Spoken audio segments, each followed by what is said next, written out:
Hello, আসসালামু আলাইকুম viewers. সকলেই ভালো আছেন?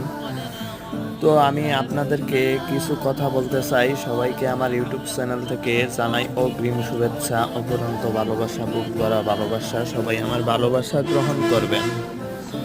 তো আমার ইউটিউব চ্যানেল হলো নতুন চ্যানেল। না, আমার ইউটিউব চ্যানেলে কোনো ভিউ নাই, কোনো সাবস্ক্রাইব নাই। বুঝতেছি না কি হলো ইউটিউব চ্যানেলটায়। যদি আপনাদের সামনে বাসে তাহলে বন্ধুরা অবশ্যই আমার চ্যানেলটিকে সাবস্ক্রাইব করে দিবেন এবং পাশে থাকা বেল আইকনটি বাজিয়ে দিবেন। যদি আপনারা সাবস্ক্রাইব করেন এবং ভিউ হয় তাহলে আমায় ভিডিও বানাইতে আমার আগ্রহ বাড়ে যায়, মনের ভাবই অন্যরকম থাকে। তো কদিন ধরে এইরকম সাবস্ক্রাইব হইতেছে না, এই জন্যই এই অবস্থা। তো এই পর্যন্তই আজকে ভিডিও।